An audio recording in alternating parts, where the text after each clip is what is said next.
Bienvenidos a la clase de Introducción a la Escolástica, en la que haremos dos cosas. Primero, ofrecer una definición de escolástica y luego detenernos en uno de sus casos, que sería la filosofía de Tomás de Aquino. Ahora, como su obra es titánica, pues nos vamos a limitar a un breve análisis de las cinco vías, que es su contribución más conocida a la filosofía.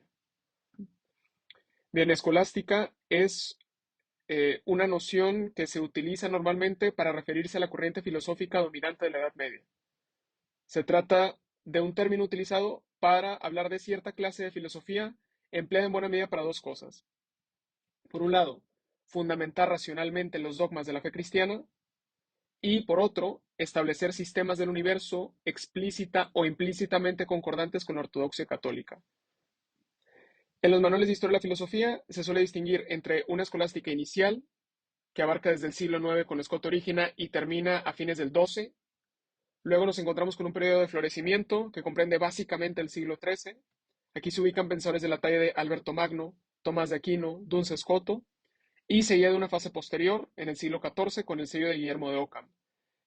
Y un periodo final en el que se inserta en el siglo XVI la llamada escolástica del barroco, influida por el pensamiento renacentista y cuyo principal representante es Francisco Suárez.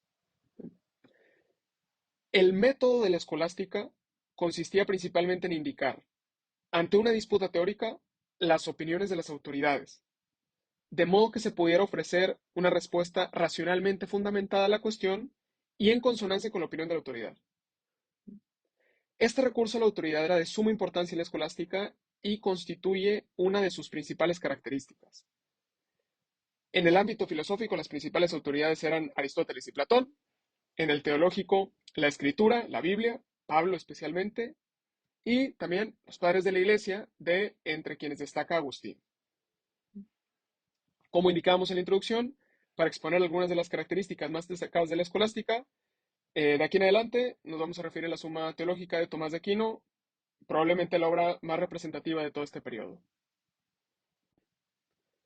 El método empleado en la suma eran de las cuestiones disputadas, en las que se discutía una pregunta a la que se pudiera responder afirmativo o negativamente. Esta es la estructura de un artículo de una cuestión. En este caso es la cuestión de la existencia de Dios y eso no es evidente por sí mismo. Se trata de un artículo de la segunda cuestión de la suma. ¿Cuál es la estructura? Aparece la pregunta en primer plano: ¿Dios es o no es evidente por sí mismo? Después, objeciones por las que parece que Dios sí es evidente por sí mismo. Ahora bien, esta no es la opinión del autor. El autor va a levantarse contra las objeciones, ¿apoyado de qué? Del número 3, de la cita a la autoridad. Después se va a citar una autoridad que diga lo contrario a lo que dicen las objeciones. Y después, el número 4, en el respondo, se va a desarrollar lo que dice la autoridad. Finalmente, en el número 5, a la luz de la cita de la autoridad y de su desarrollo en el respondo, se va a contestar a las objeciones previamente levantadas. Para quien se inicia en la lectura de la Suma Teológica, por ejemplo, sin experiencia previa en algún texto de este tipo, en ocasiones puede sentirse confundido, puesto que con lo primero que se topa después de la pregunta son las objeciones. Pero hay que tener claro que el autor opina justo lo opuesto a lo que sostienen las objeciones. Y de ahí que recurra a una cita de autoridad que diga precisamente lo opuesto a lo que dicen las objeciones. En el respondo, desarrolla lo que dice la autoridad, se ajusta a lo que ella dice, y en contra de las objeciones, repito, se enfrenta a lo que dicen las objeciones en el número 2. Ahora bien, es importante que estén familiarizados con la nomenclatura cuando encuentren en sus estudios alguna referencia a la suma. Esta notación, que aparece en el centro superior de la diapositiva, que está en un cuadro azul, refiere a un artículo de una cuestión y se lee suma de teología o suma teológica, primera parte, cuestión 2, artículo 1. Ahora, esta notación refiere a todo el artículo, es decir, tanto a la pregunta como a las objeciones, tanto como al contraesto, al respondo y al contra las objeciones. Esto se los digo porque si están elaborando un trabajo académico y quieren citar o remitir a sus lectores a un punto específico de un artículo de la suma, se hace de la siguiente manera. Si quieren citar o referir alguna de las objeciones, después del nombre del número, perdón, del artículo, se escribe el número de la objeción, ARG punto 1, 2 o 3, o dependiendo de la cantidad de objeciones que haya. Si quieren citar el contra esto, es como aparece en el cuadro verde. Después del número del artículo, S.C. Ya el significado de las abreviaturas pueden sin problema consultarlas en internet. El respondo es la contestación, de la misma manera, después de la numeración del artículo, la abreviatura del respondo, y la abreviatura de las objeciones es con el AD. Ya dependiendo del número de objeción al que se quieran referir, escriben 1, 2 o 3. Me parece que es bastante claro. En esta clase introductoria nos vamos a enfocar en el cuerpo del artículo tercero de la cuestión segunda de la primera parte de la suma, que es en la que el autor nos ofrece sus 5 vías. Primero hay que tener claro de dónde se ubican. Como pueden percatarse, las 5 vías no son ni siquiera una cuestión, son el cuerpo, el respondo del artículo de una cuestión que contiene 3 artículos. Entonces, en los artículos previos a las 5 vías, vemos que Tomás se pregunta, primero, si Dios es evidente y luego si es demostrable. Según Tomás, es precisamente porque no es evidente y sí es demostrable que se puede probar su existencia con las 5 vías. En efecto, a la pregunta de si Dios es o no es evidente por sí mismo, Tomás responde no, aunque haciendo una distinción interesante. Dice Tomás que hay dos tipos de evidencias. Existen, por un lado, las proposiciones que son evidentes en sí mismas y evidentes para nosotros, y por otro, proposiciones que son evidentes por sí mismas, pero no son evidentes para nosotros. Las proposiciones evidentes por sí mismas son aquellas que en Kant se llaman juicios analíticos, son aquellas en las que el predicado está contenido en el sujeto. Por ejemplo, todo soltero es no casado. Esta proposición es evidente porque el predicado no casado está contenido en el sujeto soltero. Otro ejemplo, todo hombre es animal. Esta proposición es evidente porque el predicado animal está contenida en el sujeto hombre. Todo soltero es no casado y todo hombre es animal. Son dos ejemplos de proposiciones que son evidentes por sí mismas. Pero no solo son evidentes por sí mismas, son también evidentes para nosotros. Es decir, nos basta la definición para constatar lo que afirman. No tenemos que salir de nuestra habitación para comprobarlas, ¿no? Muy distinto es el caso de la proposición todo perro es blanco. El predicado blanco no está contenido en la definición del sujeto perro. Por lo tanto, no basta la lógica. Hay que salir de nuestra habitación para constatar que es cierto, cosa que en pocos minutos resolveríamos negativamente. No es verdad que todo perro es blanco. Ajá. En fin, las primeras dos proposiciones son evidentes para nosotros porque sabemos muy bien en qué consiste el significado de los sujetos soltero y hombre y en qué consiste el significado de los sujetos, perdón, de los predicados no casado y animal. El problema está en que hay sujetos o predicados que solo son evidentes para los letrados. Por ejemplo, lo incorpóreo no ocupa lugar. Esa proposición, aunque es evidente por sí misma, no lo es para todos. Estoy parafraseando a Tomás. Para Tomás, lo mismo sucedería con la proposición Dios existe.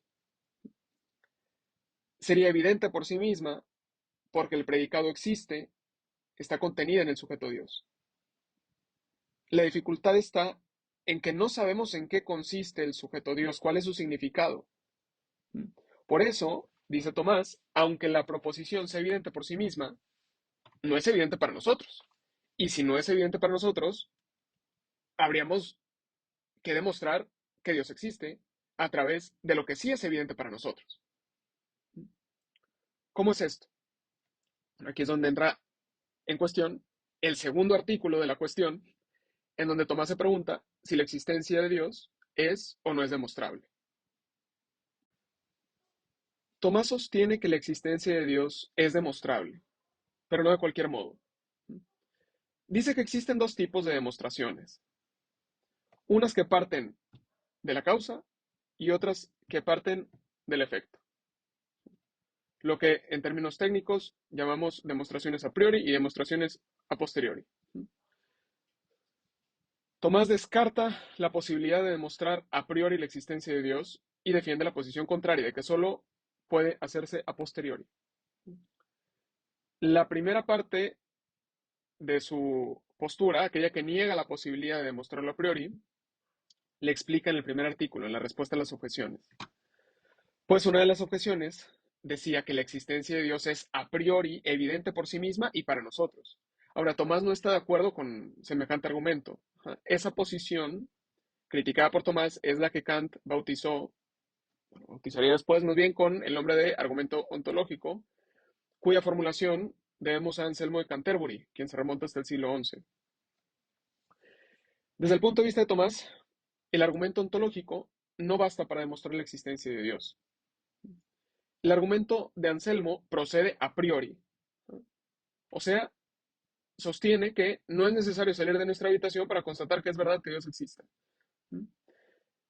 Partiendo del análisis del concepto de Dios, se deduciría entonces la existencia de Dios.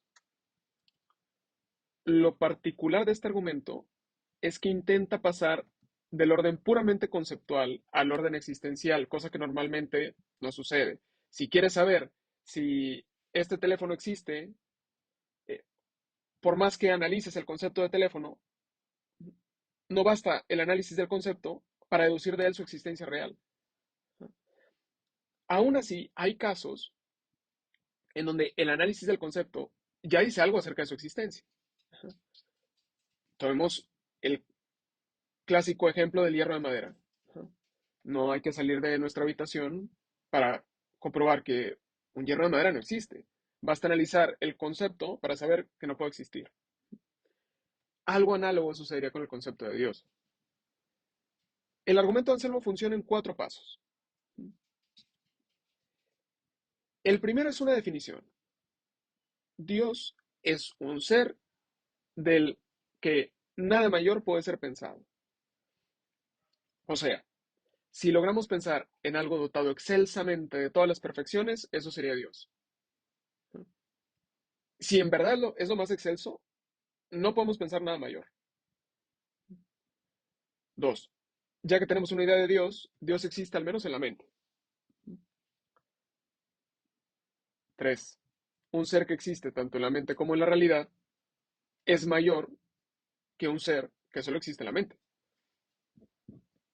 Pero, recordemos la definición. Dios es un ser del que nada mayor puede ser pensado. Entonces, Dios, ya que es lo mayor que puede ser pensado, existe tanto dentro como fuera de la mente. ¿Por qué? Porque un ser que existe tanto en la mente como en la realidad es mayor que el que existe solo en la mente, como dice la proposición 3. Claro está que el argumento ontológico ha sido objeto de reformulaciones y críticas. De entrada, lo que dice Tomás es que el argumento ontológico, como ya lo dijimos, pasa inválidamente de la realidad mental a la realidad extramental. ¿Por qué? Porque el argumento se sostiene en la suposición de que en la realidad extramental puede existir algo tal que no puede pensarse nada mayor. Esta premisa no es sustentada por Anselmo, la supone. El argumento ontológico podría caer entonces en lo que hoy llamaríamos la falacia de petición de principio.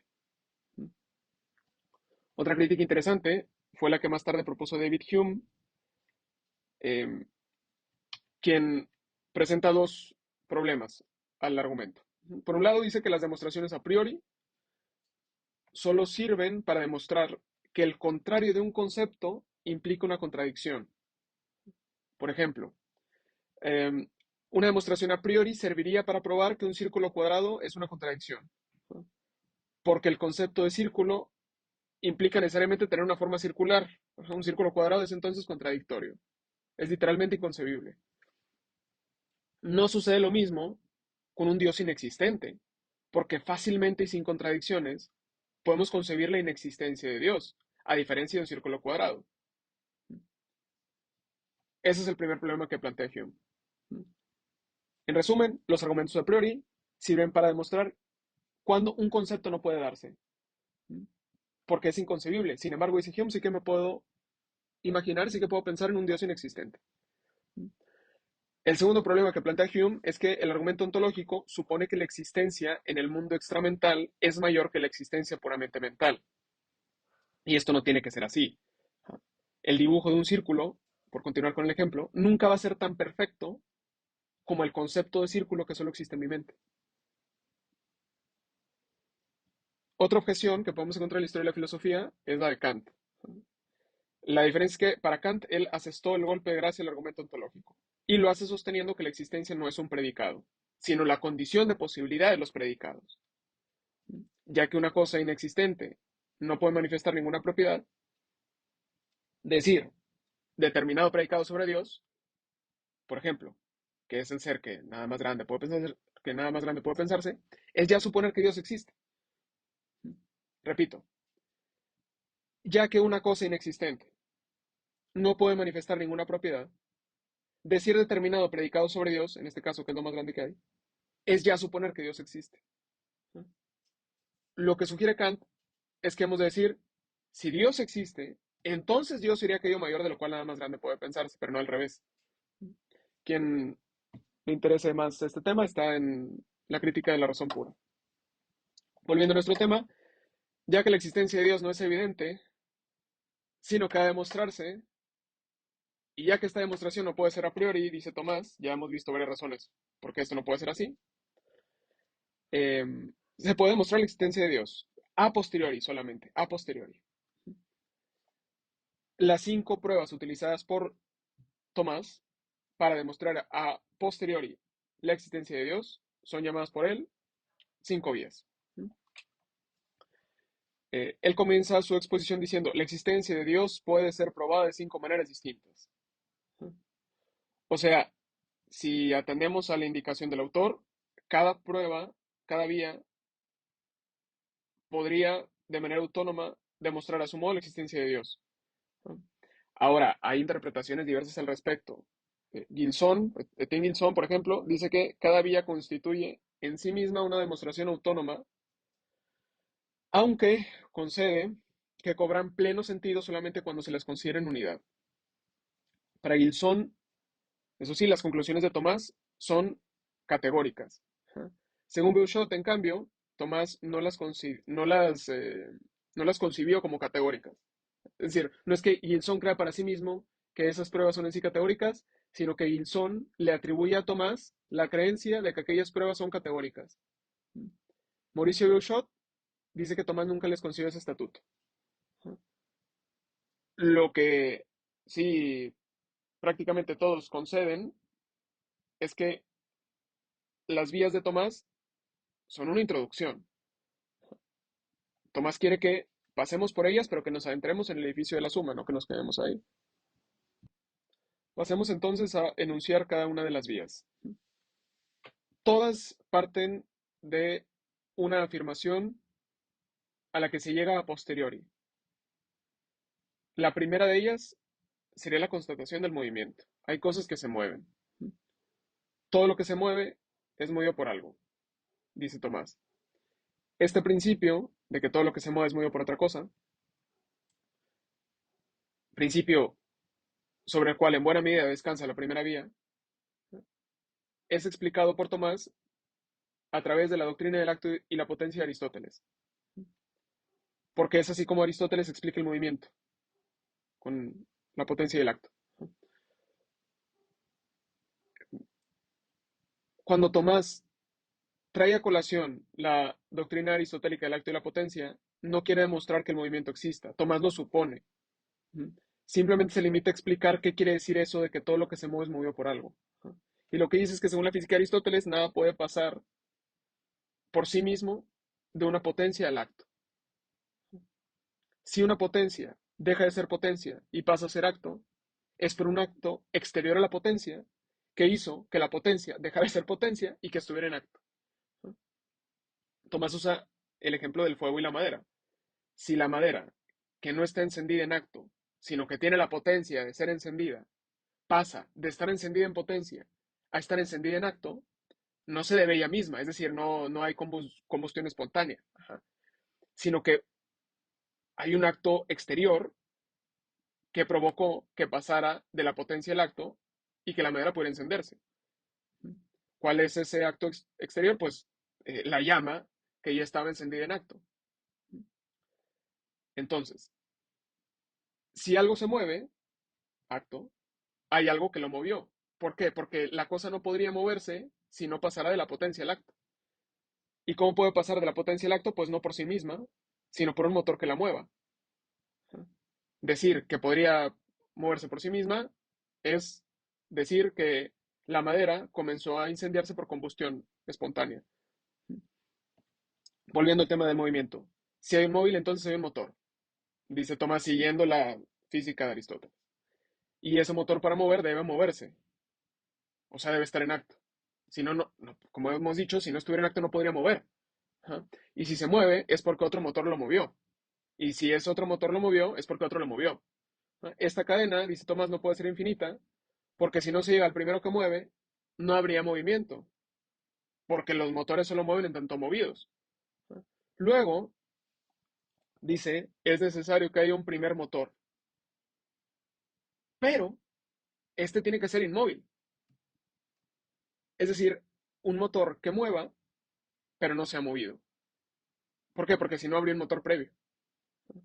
A este primer motor inmóvil, dice Tomás, yo lo llamo Dios. La segunda vía es parecida. Parte de la constatación de que todo efecto tiene una causa eficiente. O sea, nada es causa de sí, porque si fuera causa de sí, sería anterior a sí mismo, lo cual es absurdo. Un efecto no tiene en sí, sino en otro su causa, y así sucesivamente. Y ya que no se puede proceder hasta infinito, por la razón de que las causas tienen un orden, y si no hay primera, no hay intermedias, y si no hay intermedias, no hay esta que yo estoy constatando aquí, piensa Tomás. Luego, tiene que haber una primera causa que para ser verdaderamente tal, tiene que ser incausada. A esta primera causa y causada, dice Tomás, yo la llamo Dios. Y llega a la conclusión de su existencia partiendo de el a priori de que los efectos no son, perdón, de la posteriori de que todo efecto tiene una causa. La tercera vía es algo distinta, pero es también sencilla. Se deduce del hecho que los seres vivos mueren y las cosas dejan de ser, o cosas que pudieran ser no llegan a ser. ¿No? Es decir, hay contingencia. ¿Okay? Si alguna cosa llevara en sí misma la imposibilidad de no existir, o sea, si alguna cosa fuera necesaria, pues existiría desde siempre. Si no, habría un momento en el que no existiría y entonces no sería necesaria, o sea, no llevaría en sí misma la posibilidad de existir. Ahora bien, si ninguna cosa lleva en sí misma la necesidad de existir, piensa Tomás, esto es, si todas las cosas son contingentes y no se deben su existencia a sí mismas, entonces deben su existencia a otra cosa. Ahora, esta cadena, como procedieron las vías 1 y 2, no puede ser infinita. Por lo tanto, es preciso que exista un ser absolutamente necesario para que cosas contingentes existan. Este ser necesario, dice Tomás, lo llamo Dios. La cuarta vía parte de la constatación de los grados de ser que se encuentran en las cosas. Por ejemplo, hay edificios más bellos que otros. Este más y menos bello es más y menos con referencia a un máximo. Decimos que esto es más bello que aquello en la medida en que esto se acerca más a lo máximo que esto otro. Es decir, si hay cosas más bellas que otras, es porque existe lo bello, la belleza con mayúscula, dice Tomás. Hay pues algo, un máximo, por lo cual las cosas son bellas, buenas y verdaderas. A saber, la belleza, la bondad y la verdad en sí. A la belleza, bondad y verdad en sí, dice Tomás, la llamo Dios. Y finalmente, la quinta vía parte de la constatación de que hay un cosmos. Cosmos significa orden. La quinta vía parte precisamente del hecho de que hay orden en el universo. Un ejemplo de ello son los animales que, aun sin ser inteligentes, se comportan ordenados a un fin, siguen rutas migratorias definidas en orden a su supervivencia, aves saben con precisión dónde está el pez cuando caigan en picada para cazarlo, etcétera, etcétera. O sea, los animales no racionales se comportan racionalmente, es decir, ordenados a una finalidad. Ajá. Un animal no racional no puede actuar racionalmente por sí mismo, dice Tomás. Bueno, no explícitamente, pero es el argumento que subyace a su pensamiento. Así que continúa, si siendo irracional actúa racionalmente, es porque está ordenado por un ser racional. Luego, ya que cosas no racionales se comportan racionalmente, debe de haber, dice, una inteligencia por la cual todas las cosas son dirigidas a su fin. A esta inteligencia, dice Tomás, la llamo Dios. Las primeras tres vías son similares en la medida en que evitan un regreso al infinito y recurren al principio de razón, el principio de razón suficiente. Por ello, hay quien considera las tres vías como variaciones de un único argumento al que se le ha venido a llamar argumento cosmológico. Pero no están exenta de objeciones tampoco ni de problemas. El principal problema del argumento cosmológico es que dice que todo tiene una causa o una razón suficiente para ser. Y esta causa, razón suficiente, es Dios. Dios ha existido siempre y siempre existirá, dicen, por lo tanto, está eximido de la cadena causal. Es decir, Él es causa de sí, Él es necesario, Él no necesita otro para ser, etc. Es justamente ahí cuando los detractores levantan su objeción. Dicen, si el argumento cosmológico concede una excepción al principio de que todo lo que es tiene una razón de ser, y esa excepción es Dios, ¿por qué no concederle esa excepción al cosmos? En ambos casos tenemos una cosa que queda fuera de la cadena de causas y funge como primera causa y causada. A la cuarta vía se le reprocha algo similar a lo que Tomás criticaba precisamente el argumento ontológico. Que yo pueda concebir la belleza en sí lo más bello posible y por lo cual todas las cosas son bellas, eso no significa que la belleza en sí exista fuera de mi mente. Y bueno, finalmente, los principales enemigos de la quinta vía, es decir, ya vimos una objeción a las primeras tres, reuniéndolas bajo el rótulo de argumento cosmológico. Ya vimos que las tres conceden una excepción a la regla. Bueno, ¿y por qué se preguntan los detractores? Porque esa excepción a la regla no puede ser el universo, el cosmos. La objeción a la cuarta vía es que pasa de la realidad mental al extramental, queda un salto ahí. Y bueno, a la quinta vía se le conoce como el argumento teleológico. Y bueno, la principal objeción la plantea Darwin. No él directamente, pero sí lo que propone con la teoría de la evolución, de la selección natural. Ajá. ¿Por qué? Antes de Darwin, si el universo estaba ordenado, o sea, si había cosmos, era o bien por una cuestión de azar, o bien porque había sido ordenado por una inteligencia, por Dios. Sostener la primera opción, o sea, que el orden era fruto del azar antes de Darwin, era muy complicado. Porque decir que algo ordenado es fruto del azar es como decir que tomé fichas con letras, las lancé al aire y cuando cayeron al suelo apareció escrita la leyenda, el ingenioso Hidalgo Don Quijote de la Mancha. De que es posible, pero es poco probable. En ese escenario es mucho más razonable creer que si me encuentro con esa leyenda es porque alguien dispuso así las fichas. Entonces, digo, cree Tomás, pues es mucho más razonable decir que Dios ordenó el cosmos a decir que el cosmos está ordenado por el azar. Pero la teoría de Darwin dice que la razón de que algo obedezca a un fin no se reduce necesariamente a dos opciones, al azar o a Dios, sino que abre una tercera posibilidad, que es el lento proceso de la selección natural, cuyos efectos se perciben solo a grandísimas escalas temporales de miles y miles de años. Digo, para quien le interese otro tipo de críticas a las cinco vías, por ejemplo, desde la lógica formal, hay un artículo de Bochensky, que hasta donde sé, solo se tradujo al inglés, titulado The Five Ways. Ahí sostiene que solo la segunda vía es lógicamente válida y lo es solo si se asumen los principios de la ontología de Aristóteles. Dice Bochensky que la primera vía es inválida porque se basa en una física que hoy es inaceptable y que la tercera y la quinta eh, cometen errores lógicos y que la cuarta es insostenible porque se basa en una falsa premisa. Bueno, Bueno, en fin, ya que el tiempo que me solicitaron para la clase está llegando a su fin, por eso es que estoy yendo ahora un poco más rápido, me limito a concluir diciendo que yo no sé de nadie que haya adoptado una creencia en Dios a fuerza de encontrarse con esta clase de argumentos escolásticos.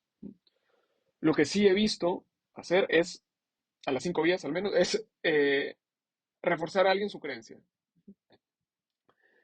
Los argumentos que pretenden demostrar la existencia de Dios, desde mi punto de vista, más que probar que Dios existe, intentan demostrar que creer en Él no es necesariamente racional. Y ya, finalmente, para quien quiera seguir introduciéndose en el estudio de la escolástica, me gustaría recomendarles El espíritu de la filosofía medieval de Ken Gilson, editado en Real. Creo que por el efecto de la cámara no se va a ver bien el libro. Y bueno, si alguien busca algo todavía más didáctico, la segunda parte de la introducción a la historia de la filosofía de Ramón Chirao, que edita la UNAM. Bueno, muchas gracias.